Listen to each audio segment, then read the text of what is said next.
ভাবা যায় বেজির মতো একটা প্রাণী পুরো জাপানকে নাড়িয়ে দিয়েছিল, অসংখ্য মানুষের ঘুম কেড়ে নিয়েছিল। অথচ এই বেজির দলকে মানুষ নিজের মুক্তির জন্যই নিয়ে গিয়েছিল আমাদের দেশ থেকে। কিন্তু 25 বছরের মধ্যে এই বেজিগুলো জাপানের মানুষের সঙ্গে যা করে তা তারা কখনোই ভুলতে পারবে না। কিভাবে, একটু পরেই বুঝতে পারবেন। তবে হ্যাঁ, এই গল্প আমাদেরকে শিখিয়ে দেবে প্রকৃতির সঙ্গে খেললে তার ফলাফল কতটা ভয়াবহ হতে পারে। তো চলুন শুরু করা যাক। জাপানের আমামি ওশিমা দ্বীপটা তখন পরিচিত ছিল তার অন্যতম ভয়ঙ্কর বাসিন্দা হাবু সাপের জন্য।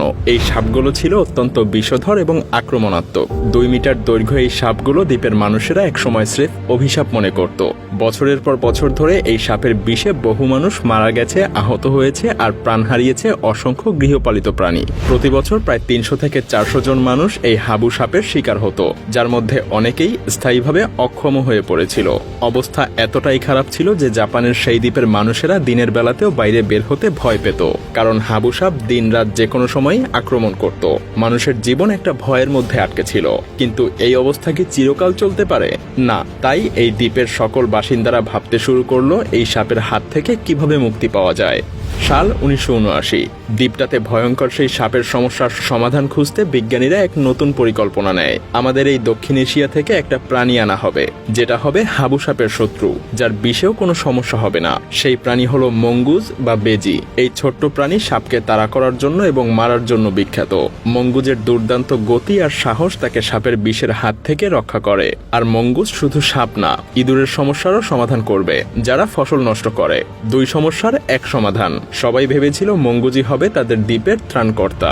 আর তাই প্রথমে স্থানীয় কর্তৃপক্ষ 30টা মঙ্গুজ আমাদের উপমহাদেশ থেকে নিয়ে গিয়ে ছেড়ে দেয় আমামি ওশিমা দ্বীপে। আশা ছিল তারা সাপ ধরবে আর দ্বীপ রক্ষা করবে। কিন্তু সমস্যার তো সমাধান হলোই না, উল্টো বিপর্যয় নেমে এলো। কারণ প্রকৃতি তার নিজের নিয়মে চলে। মঙ্গুজ আর হাবু সাপ কখনোই একে অপরের মুখোমুখি হলো না, কারণ দিনের বেলায় একসঙ্গে তাদের কখনো দেখাই হতো না। সাপেরা নিশাচর প্রাণী, আর মঙ্গুজেরা শিকার করতে বের হতো দিনের বেলায়। এটাই প্রথম ধাক্কা। যে কাজের জন্য মঙ্গুজ আনা হয়েছিল তারা সেই শত্রুর মুখোমুখি হলো না। কিন্তু অপ্রত্যাশিতভাবে মঙ্গুজের শত্রু তখন অন্যান্য সাধারণ উপকারী প্রাণীরা হতে শুরু করলো। তারা দ্বীপের ছোট প্রাণীদের দিকে চোখ দিল। সাপ আর ইঁদুর তো ধরা হলোই না, বরং তারা দ্বীপের বিরল সব প্রজাতির ছোট প্রাণীদেরকেও শিকার করতে শুরু করলো। এভাবে প্রতিনিয়ত সেই দ্বীপের জীববৈচিত্র্যে ধস নামতে থাকে। সবচেয়ে বেশি ক্ষতিগ্রস্ত হলো আমামি দ্বীপের খরগোশ। তারা সেই মঙ্গুজের এতটাই আক্রমণের শিকার হয়েছিল যে বর্তমানে তাদের আর সেই দ্বীপে কোনো অস্তিত্বই নেই। আরো ভয়াবহ ব্যাপার হলো মারাত্মকভাবে দ্বীপের পাখিরা মঙ্গুজের হামলার শিকার হতে থাকে। অথচ মঙ্গুজেরা শুধুমাত্র সাপ মারবে, আশা এমনটাই ছিল। কিন্তু তাদের নতুন শিকার দ্বীপের স্থানীয় জীববৈচিত্র্যের জন্য অভিশাপ হয়ে দাঁড়ায়। তাদের আগ্রাসী আচরণে দ্বীপের পরিবেশের ভারসাম্য নষ্ট হতে থাকে। স্থানীয়রা মানুষরা হঠাৎ করে নিজেদের চারপাশে বিশাল পরিবর্তন দেখা শুরু করে।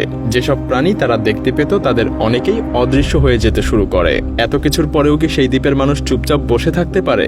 না। আর তাই তো সেই দ্বীপের মানুষেরা তখন বুঝতে শুরু করলো যে মঙ্গুজ হাবু সাপ মারছে না, বরং তারা প্রাকৃতিক বিপর্যয় ঘটাচ্ছে। তখন শুরু হলো আরো এক নতুন যুদ্ধ। এবার যুদ্ধ মানুষ আর মঙ্গুজের সাথে।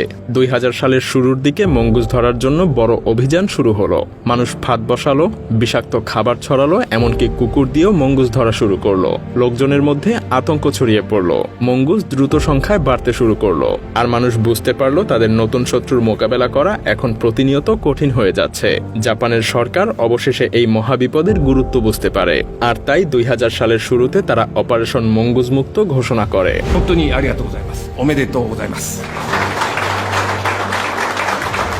ভাবা যায় এই সাধারণ মঙ্গুজ বা বেজিকে মুক্ত করার জন্য সরাসরি গভর্নমেন্ট থেকে মিশন চালানোর জন্য আদেশ দেয়া হয়। মঙ্গুজ ধরার জন্য বিশেষ দলও গঠন করা হলো। দ্বীপে এক বিশাল অভিযান শুরু হলো। ফাঁদ পেতে বিভিন্ন ধরনের খাবার ছড়িয়ে, এমনকি মঙ্গুজ ধরার ট্রেনিং প্রাপ্ত বিভিন্ন কুকুর ব্যবহার করে অভিযান চলতে থাকে। প্রতি রাতে দলটা দ্বীপের বিভিন্ন অংশে অভিযান চালাতে থাকে। আর অভিযান এভাবেই চলতে থাকে বছরের পর বছর ধরে। অবশেষে ঠিক 25 বছর পর 2018 সালে জাপান সরকার ঘোষণা করে যে আমামি ওশিমা দ্বীপ এখন সম্পূর্ণ মঙ্গুজ মুক্ত। কিন্তু আসল ঘটনা কি তাহলে এখানেই শেষ? হতাশার সঙ্গে বলতে হয় বেজির সাথে 25 বছরের যুদ্ধে মানুষ জয়ী হয়েছে ঠিকই, কিন্তু সেই সকল বেজির দল দ্বীপটার যে ক্ষতি করেছে তা অপূরণীয়। কারণ এখনো আমামি ওশিমার জীববৈচিত্র্য পুরোপুরিভাবে রিকভার করতে পারেনি। 15টা স্থানীয় প্রজাতির প্রাণী আজ বিলুপ্ত হয়ে পড়েছে। আসলে প্রকৃতির সাথে যখন যখন আমরা লড়তে যাই তার ফলাফল কতটা ভয়াবহ হতে পারে তা আমরা আবারও দেখতে পেলাম। আমাদের মনে রাখতে হবে যে প্রকৃতির ভারসাম্য রক্ষা করা আমাদের দায়িত্ব, আর এটাকে নষ্ট করা মানে হলো ভবিষ্যতে আমাদের নিজেদের বিপদ নিজেরাই ডেকে আনা। পরিশেষে একটা কথাই বলবো যে আমাদের মনে রাখতে হবে প্রকৃতির শক্তি সবসময় মানুষের চাইতে বড়, আর আমরা কখনোই প্রকৃতির সঙ্গে লড়াই করে পেরে উঠবো না।